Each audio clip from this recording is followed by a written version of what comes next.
Waalaikumsalam warahmatullahi wabarakatuh. Iya, dengan Pak Sukardi ya. Mukhlis. Oh, Pak Mulis. saya Pak juga Sukardi menyapa. Saya juga menyapa sudah Pak Dr. bergabung. Sukardi Gal. Selamat sore Pak Sukardi. Baik. Nah, Sobat Budaya, kita akan berbicara mengenai salah satu pentingnya bahasa ya, fenomena bahasa di dalam eh, bahasa daerah bersama dengan narasumber kami Bapak Dr. Mulis dan juga Bapak Dr. Sukardi Gau. Saya ke Pak Dr. Mulis dulu. Kira-kira seperti apa Pak fenomena bahasa Bugis di Sulawesi Selatan saat ini? Karena kita lihat bahasa daerah itu sangat penting sekali, khususnya generasi-generasi anak muda sekarang tentunya harus bisa berbahasa daerah. Silakan Pak Mulis. Ya, baik Pak Waalaikumsalam. Pak Sukardi Gau yang ada di Jambi. Ya, Assalamualaikum Pak Sukardi.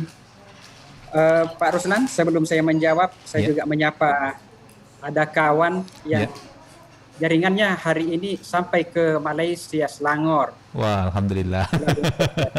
Ya, jadi Ada teman di sana yang sedang menangkap siaran ini, namanya Romazi.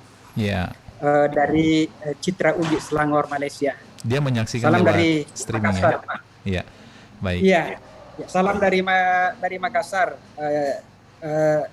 Encik Romas Safri Andi Pamulu yang ada di Jakarta. Assalamualaikum semua.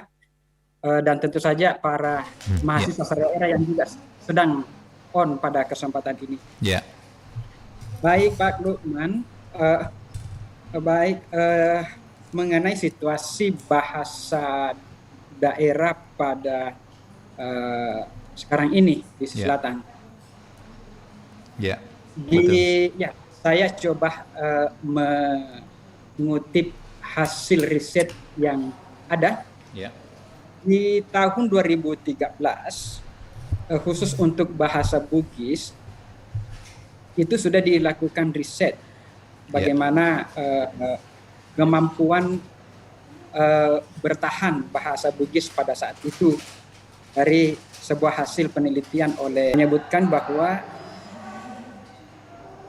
daya bertahannya bahasa Bugis untuk di desa rupanya berbeda yang dengan di kota.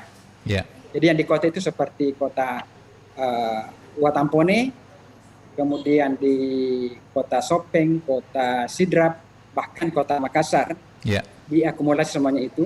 ya, Kalau di kota itu daya bertahannya hanya 42%.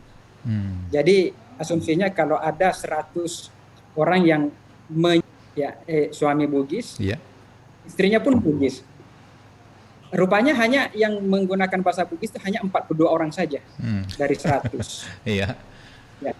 Terus yang di desa itu masih lumayan. Di tahun 2013 itu, akumulasi kota dan desa, orang Bugis menuturkan bahasa Bugis hanya separuh saja. ya, Separuh saja.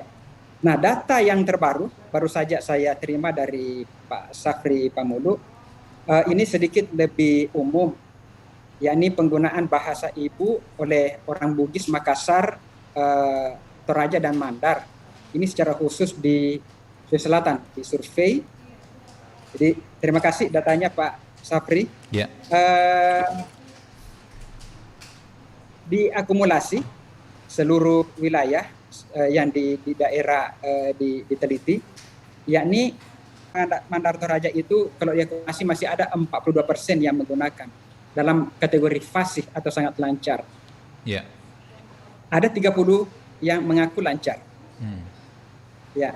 ya, Jadi tetapi ini adalah hasil akumulasi Bugis Makassar Mandar Toraja. Tapi perlu diketahui ya, Pak Ruslan ini bahwa rupanya di antara 4 bahasa daerah di Selatan, Bugis, Makassar, Mandar, Toraja, rupanya bahasa Bugis itu yang paling lemah daya daya penggunaannya. Faktor apa kira-kira itu Pak Mulis?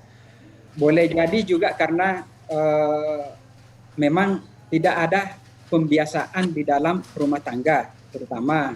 Ya, Kemudian di lingkungan bermain, ya. Kemudian memang ada untuk membuat Bugis belum tentu anaknya berbahasa Bugis. Dibayangkan saja. Iya, iya. Apalagi kalau salah satunya bukan Bugis, Bugis. misalnya mamanya Bugis, Iya. bapaknya Makassar Makassar atau atau Mandar. kebalik, Iya. ya. Atau mungkin mamanya Bugis. Bugis, bapaknya Jawa, Iya. atau sebaliknya. Hmm. Ya, sudah dibayangkan apa yang terjadi di dalam rumah tangga. Tentu Iya. semuanya lebih lancar menggunakan bahasa Indonesia. Iya. Mungkin Nih, faktornya juga karena dia tinggal di daerah. Kalau rata-rata sih lihat orang yang tinggal di daerah itu anak-anaknya pakai bahasa daerah Bugis. Kayak misalnya di ya, Wajo. jadi di kota itu kan tempat bertemunya berbagai beda-beda, Iya. maka memang yang menjadi pilihan utama dalam urusan berkomunikasi itu adalah tentu bahasa Indonesia. Iya.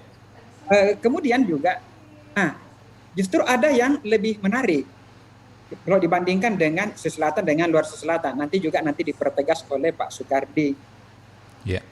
Penguasaan bahasa ibu di luar Sulsel, apakah dia bahasa Bugis, apakah bahasa Makassar, itu justru lebih tinggi 10%, yakni 52% yang sangat lancar, 34% yang mengaku lancar atau bisa. Kita merinding, Pak Iya. Ruslan ini. Bagaimana itu, Pak? Ini sepertinya tidak seindah dengan bahasa tutur, bahasa Iya. Bugis. Betul. Bahasa Bugis tadi itu memang sudah mengalami masalah, ya ada penuh.